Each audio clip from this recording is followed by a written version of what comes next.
Hello, everybody. Welcome back to another episode of the Pretend Problems Podcast. I'm Kelsey Cook. And I miss Pat. Oh, is that Yeah. because you got to run into Ms. Pat? Yeah. I was in Cleveland. I show up. I'm going to check into the hotel, and I see her. Will you explain to people who she is? Yeah, Because they don't know. yeah. Miss Pat is one of the funniest people on this planet of ours. She's such a good comedian. If you haven't looked up her stuff, go watch her. She's outrageously funny, and she has a show on BET. I think she has two shows on BET. Damn, two shows? I told her, I go, congrats on all the success. Like, we text once in a while, but I go, congrats on all the success. No one is surprised. And she goes, oh, Chad, that's so nice. We're just all out here working hard. And I go, oh, you take a compliment like a comedian. Good for you. Yeah. And then I'm sitting there and I hear a commotion. So I assume someone recognized her down the hall. Mm-hmm. And then 5 seconds later, Mike E. Winfield from America's Got Talent shows up. Also a great comic. And like, he's so there. So Miss Pat was at the club. I was there Thursday. Mm-hmm. She was there Friday, Saturday. Mm-hmm. And then Mike E. Winfield was in another room in the giant building that is Hilarities. Yeah. The same night I was, and we got to hang out. It was like a little mini festival. It was so cool. I love that. Yeah, you got to have a fun weekend with comedy friends, and I did too, because I did some surprise opening for Taylor in Kansas City. I featured for Taylor Tomlinson all weekend at the beautiful theater there in Kansas City, and God, it just was like such a big hug from the crowd. You guys were so fun. Taylor and I got to go on stage together at the end and do this really cool thing she does called Crowd Confessions, where she like has people text to a number answers to certain prompts, and then we go over them and joke about them, and it was just like the greatest time. That's awesome. We got to hang out during the day and do a bunch of fun stuff, and I just loved it so much. I miss her. Yeah, well, that's great that you guys got to be together. I've never been asked to open for her, even though I'm her best friend's boyfriend. But anyways, so cool. I keep trying to get... I thought I had a great weekend. No, I did. And then I went to Go Bananas. And everybody was so great. Nicest weekend Cincinnati has seen in 4 months. Weather-wise, yeah. Weather-wise, and people still showed up. So really incredible. It's just always great to see familiar faces and yeah, just perfect. Yeah, we had good weekends. I wanted to share something with you guys that happened last week when I was in Portland. My feature, Ben Katzner, and we were on the road. We were going out to get some food, and I didn't see it happen. I just heard him go, oh God, a woman just fell. And we looked kitty corner, and there's a woman dressed in like pretty nice business attire. Okay. Just flat on the ground, on the sidewalk. Ate shit? Somebody hit her. Ate shit. A car pulls over. 2 people get out of the car, run over to her. Ben and I run over to her, and we get her stood up. She's like fucked up her leg. She's like bleeding from her leg. She hit her chin. Her chin is scuffed up.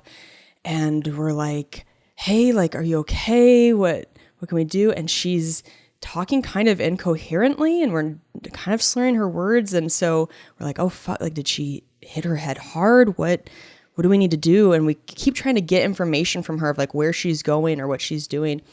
And within about a minute, the only thing she really starts to say is, I just need some French fries.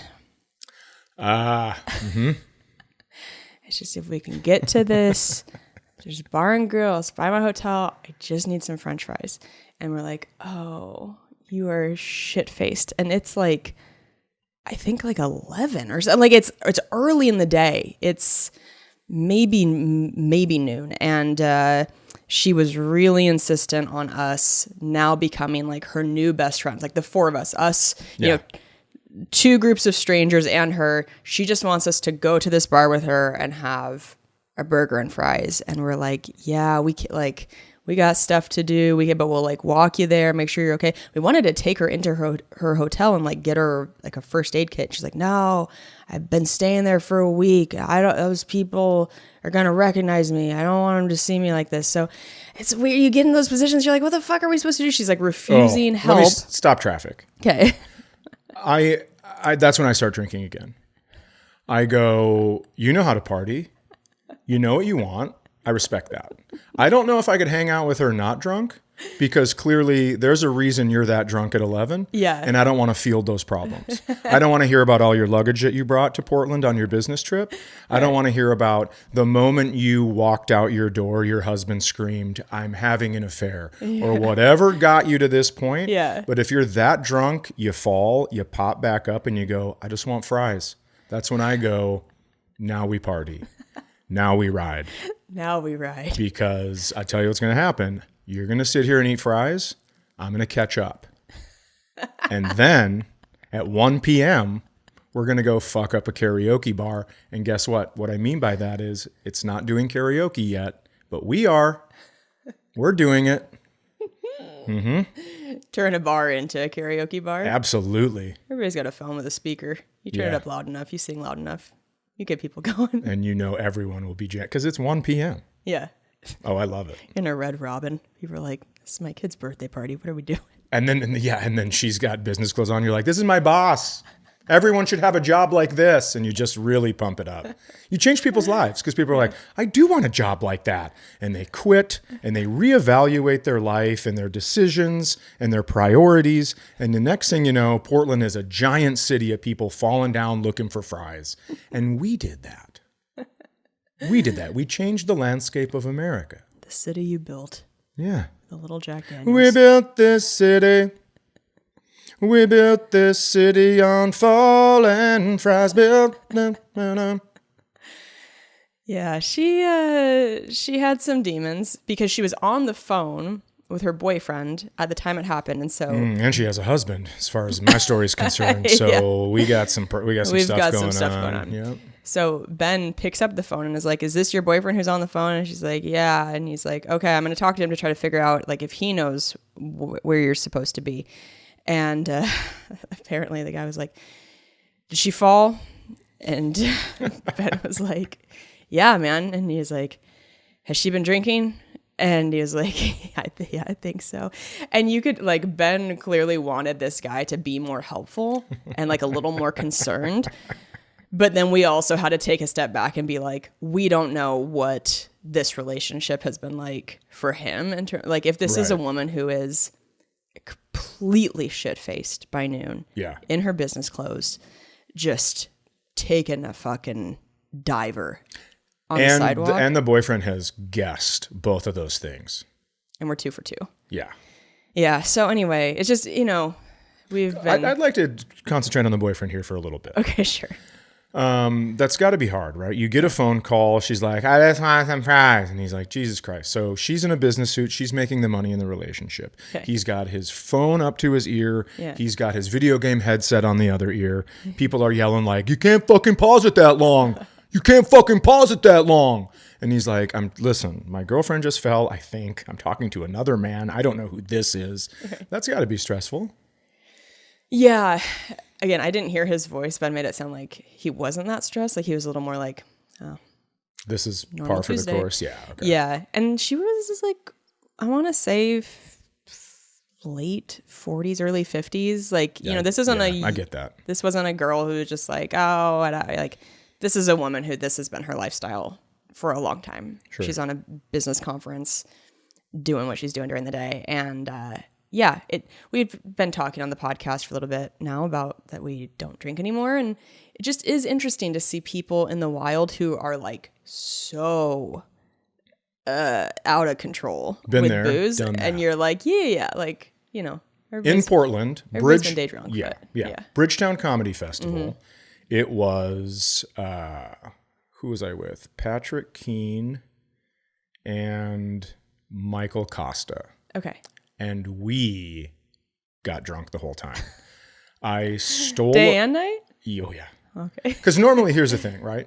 I can understand this lady because when we're on the road, we have shows at night. So you can't really get day drunk. It's not good because you want the people that buy tickets, you want their money to be worth something. Right. But if you have your first meeting at 9 in Portland and that's your only meeting, I mean, fries by 11, dog. I get that. So we're in Portland and we are just drunk. We go to trivia and just start drinking Jameson shots. Okay. And this is probably at 11 a.m. Oh my God. An 11 a.m. trivia. Yeah. Surprising. It was part of the festival. Oh, fun. Okay. And so then I have stolen a tree from the hotel, a potted tree, and I'm carrying it everywhere with me. Its name was Veronica, and it went, I'm telling you, everywhere with me. And how big is this tree? it's, I'm going to say 8 feet. So I'm carrying it with me. You stole an 8-foot tree from a hotel Well, lobby? maybe it was more like 6, I don't know. I can't remember. 5 to 7 feet, let's say. Were you going to bring it back? I did bring it back, but it accompanied me. It was my +1 everywhere I went. And Oh my God. at the end of that, I had just finished reading Atlas Shrugged, which is about this guy, this Reardon guy makes this metal that's incredible. Well, I felt this chair after one of Chris Fairbanks' shows. It was so light, Yeah. but it was indestructible. The metal, it was like no give to it at all. And I'm like, this is Reardon metal. So I stole that chair as well. And then I brought it to the after party, and I ended up giving Chris Fairbanks a massage on the chair. And then all of a sudden, a bunch of people started coming over to get massages, like famous comedians that I won't mention. And I'm like massaging all these people. And then the crowd members are getting in line. So I'm just like, and the thing is, you have to bring me a drink or say something nice about me. That was the payment. And so I got Veronica right here as like a nice little support system. And I am just, we were so drunk that whole day.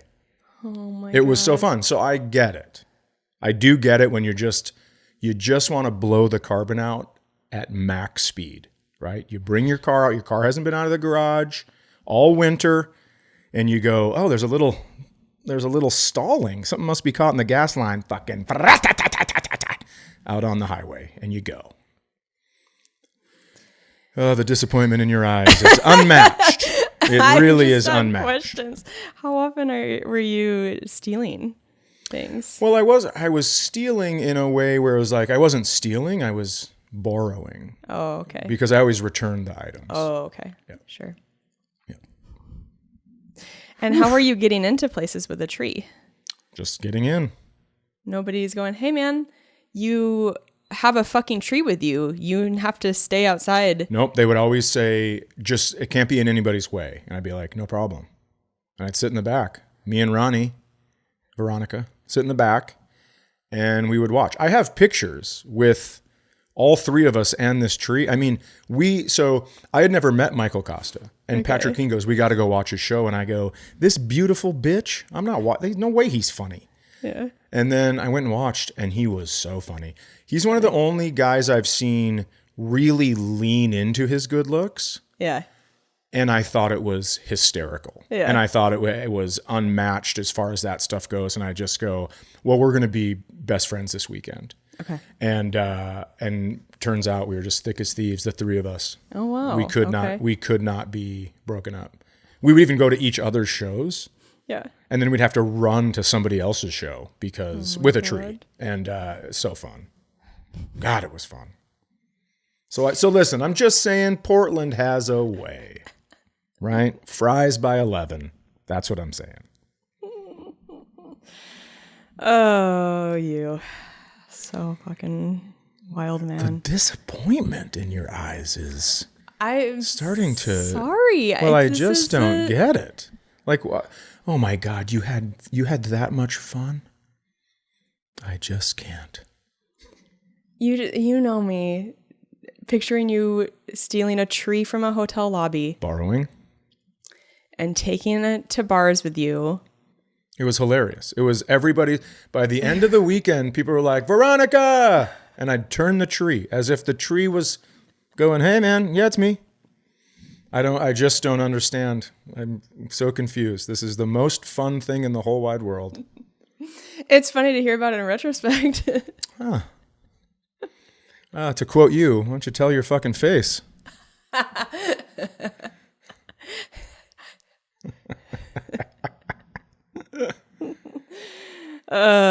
Well, there's my story. I loved it. If anybody else wants to hear stuff from my past, I'll be starting a solo podcast called Keep This One From My Girlfriend. No, come on. Just teasing. I can smell the cookies. I know. And they're not like, the oven's not even on. It's just the dough. I know. The dough and the butter. I browned butter. I'm really getting into, I mean, my whole life I've loved baking cookies, but this is like a serious undertaking I've been doing lately. Trying to get into brown butter chocolate chip cookies. And browning butter, god damn, it makes your whole house smell like fucking Christmas all day. Yeah. It's so nice. Yeah, it really is incredible. So just thanks for doing that. You're welcome. Yeah, my sister has a candle company, and I'm going to tell her, maybe you figure out how to do brown butter candles. Oh, yeah. Because guess what? Yep. Add a little cinnamon in there. Put that on toast. Just ladle it on toast. I bet it'd be so fucking good. I just gained 3 pounds. Can you stop talking? Our metabolisms work a little differently. And I just gained, oh God. Neither of us are like big French toast people, but if you dunked French toast in that, fuck. I know. Goddamn. Well, I'm a big pancake person, so why don't we just try that? Oh, yeah. Oh, yeah. Oh, yeah, bud. Well, holy crap. Why don't you try that for breakfast? Do you want to try, well, that's not anything. Sorry. That's so funny. Should we talk about the love language thing, or do you want to just get into questions and middle segment stuff? We could save love language. Let's do middle. Let's do middle segment. Does that work for you? For sure. Great. It sure does. This is what I do now. I check in. I make a decision, and then I go, how's that for you guys? Mm-hmm. And then they go, wow, we feel so thought of. And I go, yeah. It doesn't come naturally, but it's what I've been told to do by my therapist, and so I do it. Doing great. Bit of a Dexter situation. Where I think in my head, like, am I supposed to shake their hand? Yes, I am. Okay. Okay, we're going to read some more of the middle segment prompts from Ryan. Thank you again for sending in so many. These are so fun. We love them. Okay. What do you wet your toothbrush before or after putting the toothpaste on? Ooh, neither. What? Yeah, you dry brush? Yeah, that way the toothpaste goes on without foaming right away, and then the first time you rinse, there's still toothpaste on your teeth, and you can go in for a second bout. Oh. That's why I was told how to brush by my dentist a long time ago. Really? So it might not be right anymore. There might be new data that I haven't researched. My gosh. That doesn't dry your mouth out? No. Oh. No, it doesn't. Maybe I need to try. You could, yeah. I'm usually put the toothpaste on, get it wet. Sure. My personal vibe. And then they also ask another toothpaste, do you gorilla squeeze it or bottom up? Ooh, so for me, it's gorilla squeeze for the first half of it. Okay. And then I start to really massage the tips. Oh, okay. Yeah. Oof. Jesus Christ. Yeah. Get those tips massaged. Stop.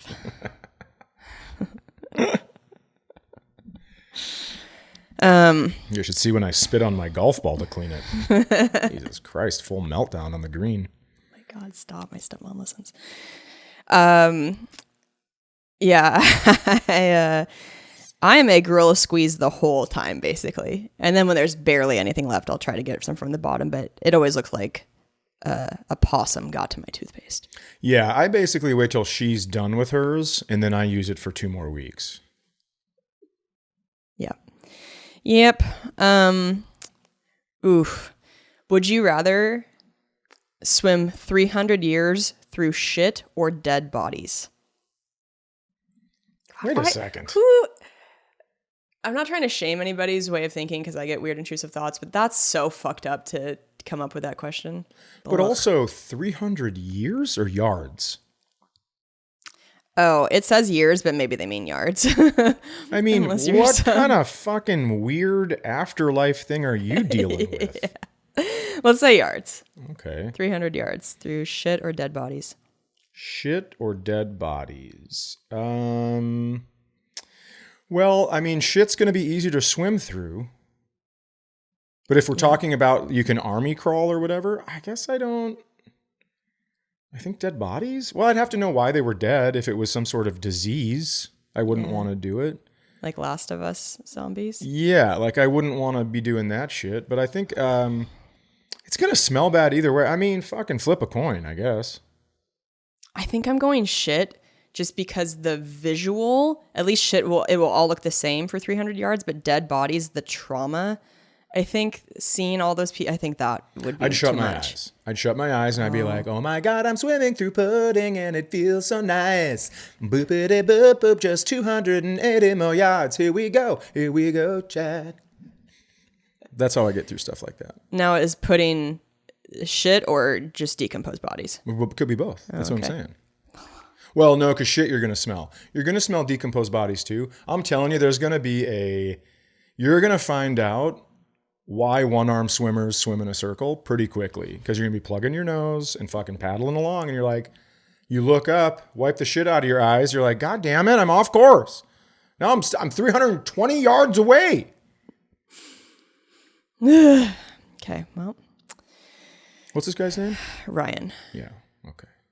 Ryan, you fucking psycho. Fucking sicko. I Thanks mean, for this fun question. Hey, do you guys wet your toothbrush before or after? Would you like to choke a baby or headbutt it to death? Like, next question. That's crazy. The range is unbelievable. Okay. That was a good one, though. Really reel us in with a couple toothpaste questions and then kaya. Right hook. Okay, we're going to list some of our upcoming tour dates, and then we're going to do questions. Yeah, we are. I can pull up yours if you'd like. That's okay. Okay. I'm going to be in Atlanta this weekend. These are my makeup dates from when I was in the hospital in Alabama. Send a picture. I don't believe you're in the hospital. That doesn't sound right. Nobody eats tacos in Huntsville.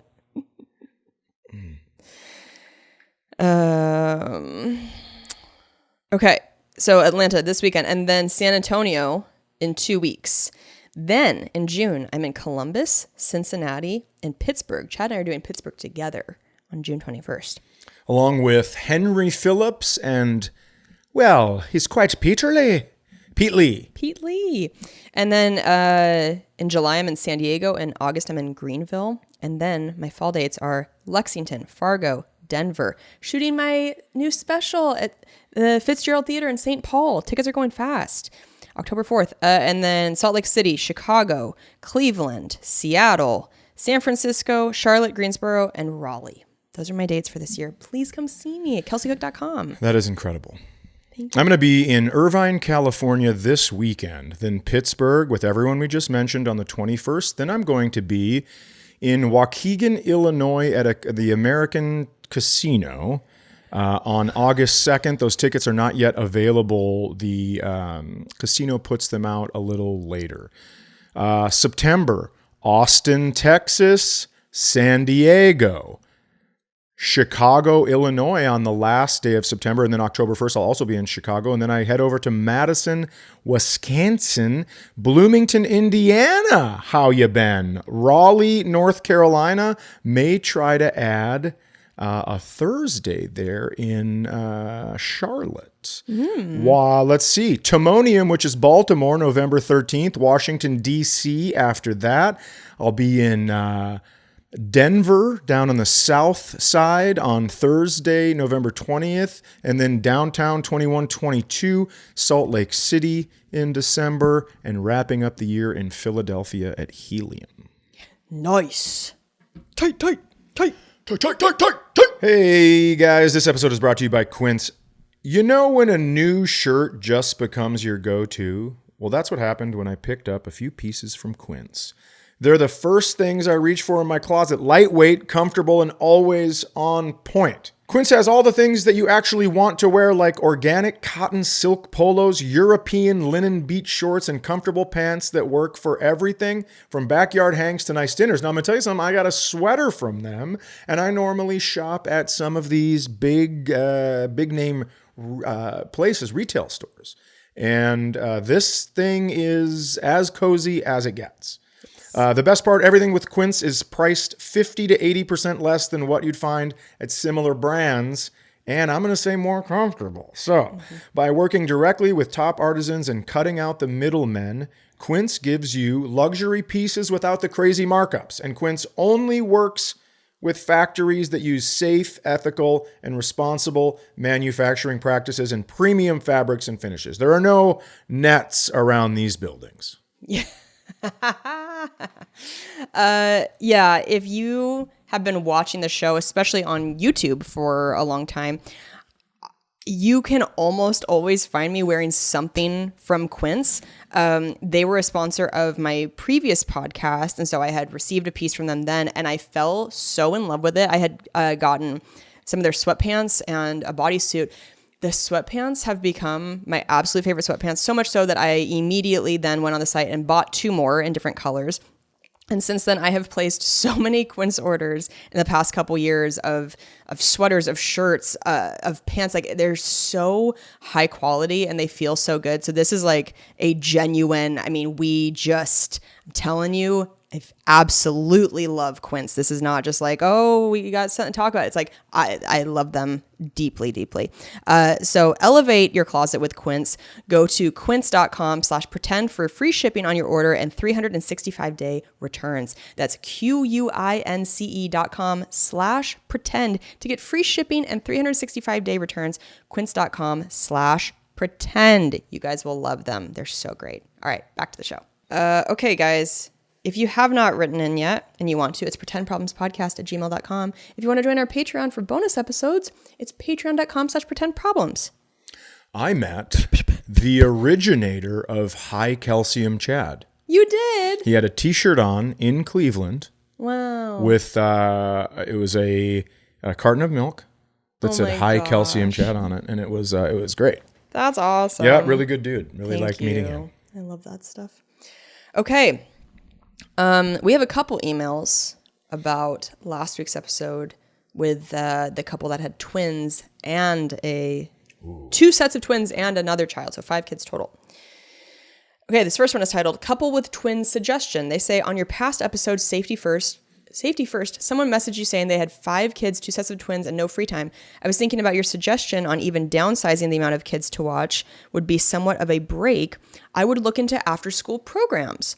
Girl Scouts/Boy Scouts, community rec centers, or church groups if that's your thing. You could drop the older kids off for a couple hours. When my parents had to work a lot and couldn't watch me and my sisters, I was placed into a couple of these.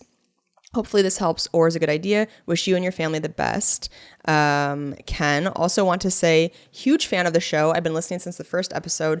Wednesday is the best day of my work week because of you two. So thank you for being you. I appreciate all the laughs and genuine love and support you show to your fans as well. Ken, thanks. Yeah, thank you, Ken. God, you're beautiful. I just put my glasses on. You're such a beauty. That's so nice. Such a beauty queen. I mean, I just assume that when you're blurry, but this close. Good for you. Thank you. So my friend Fritz, he wrote in, on PPP, you read about a couple that had a single child and 2 sets of twins. Yeah. I know an elevator guy, Fritz is in the elevator union in Chicago. I know an elevator guy who had a daughter. Then 18 months later, he had twin girls.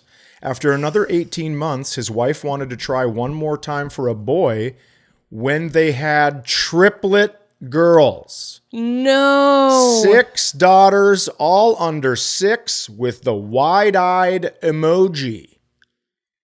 Then I wrote, that thing about the 6 daughters is under 6 is devastating. I'm going to read that on the pod if that's cool. He goes, mention away. All 6 girls now are in their 20s, and the guy never complained.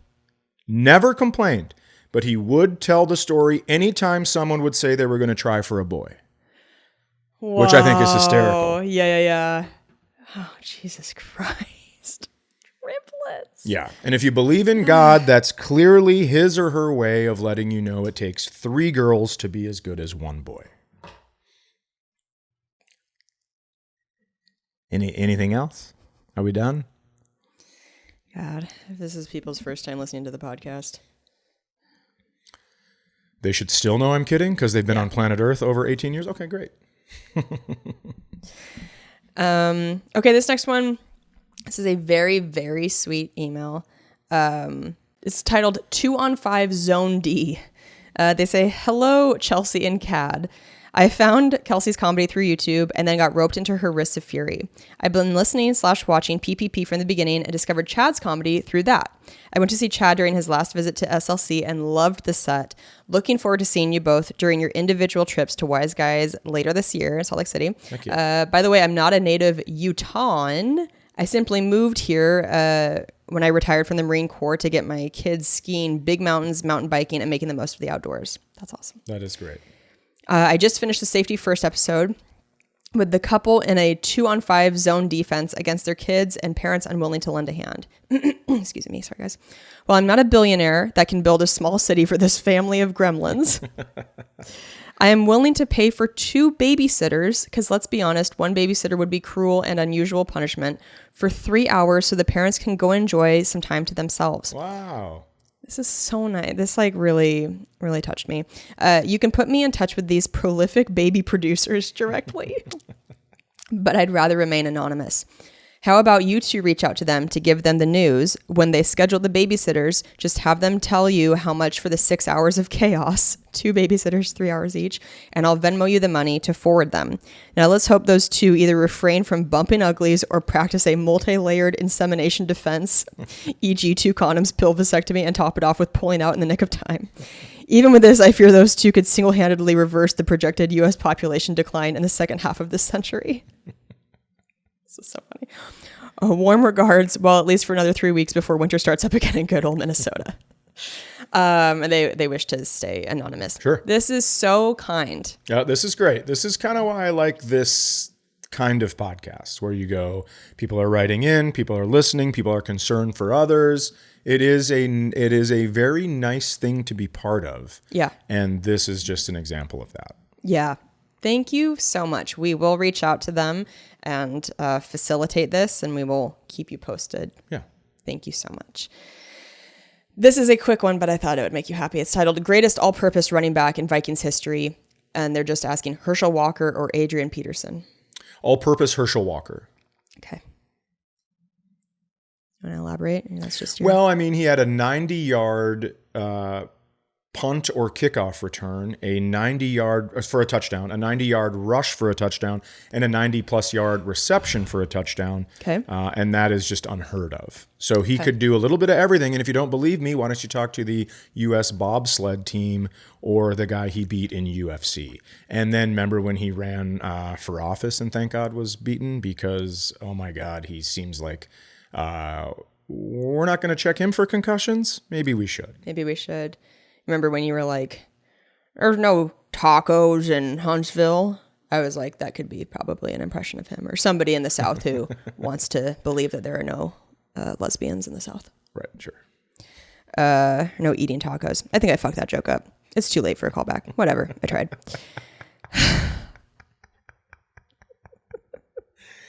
What is it? You missed enjoyed it very much because I got it, and then you started back.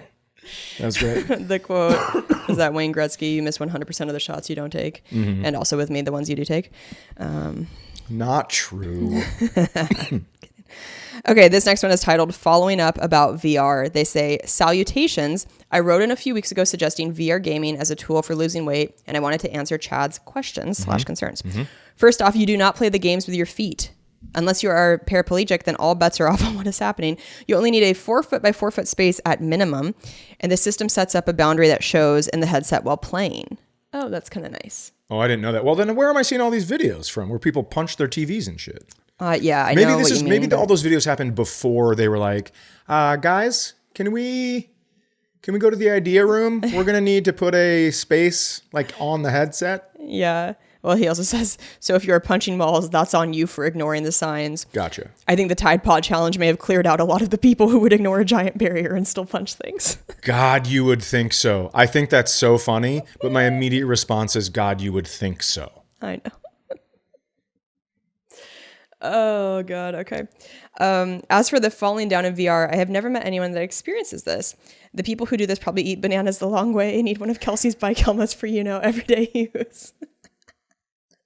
We have I say this almost every episode. We have such funny listeners. You guys are so funny. Oh, sorry. My mic keeps dropping down. Yeah, that Marine email was great too. Yeah. I hope this isn't fucking up the audio for you guys. I apologize if it is. The game library is very robust. They actually make dedicated workout games now. Most of the games involve music in some way, but some involve karate, fighting, and or weapons. The game with the Metallica music that Chad mentioned is 100% Beat Saber. That was one of my first go-to games. Now I play a workout dedicated boxing and flow game called Supernatural. That'd be fun. I'd kind of like to get into boxing. I would too. I mean, boxing is my favorite thing to do, workout wise. But I will tell you, does VR mess with your vision after you take it off then? Because so I get very sick on the rides that there's just a screen and then it's moving you. Yeah. And it's kind of, I think that's VR, isn't it? I don't know. I think that's basically what VR is. And so am I going to get sick? And then also, am I going to see? So when I used to play Guitar Hero, you know, everything comes down like this. And then after I would be done watching the song, I would look at my wall and everything on my wall looked like it was dropping. Whoa. It's weird. It's almost like when you stare at something, you know, when you like see a pit and they go stare at this red dot and then you stare at it for a minute and then you look at a blank space and it's there. Yeah. I think that's kind of the burning in situation. Okay. But yeah, that was a loud crack. Just popped my ankle out. Yeah. So I don't, I'm interested because I watched people play the VR. Yeah. The reward VR for not acting right. I watched them play that. Yeah, we did. And it looked fun. I didn't play it because I was still playing it too. I was still mad. Yeah. Yep, that was fun. Okay, and then they say, on an off-topic note, I wanted to say that I can relate to what Kelsey is going through with her mom. My dad was diagnosed in February of 23 with a rare form of FTD. If you guys don't know, it's frontotemporal dementia. That Mayo Clinic said only around 900 cases exist. Oh my God, I am so sorry. Yeah, no kidding. He had a couple of suicide attempts before having several strokes in August and passing away before the age of 60 in October 2023. I'm just so sorry. Fucking A. I'm so sorry to hear that. Yeah. I know it is difficult to watch someone you love experience awful things, but cherish the moments you get. My mechanism of coping is humor, and some of the moments I choose to remember about my dad at the end are when he wasn't cohesive and would just start blurting random words.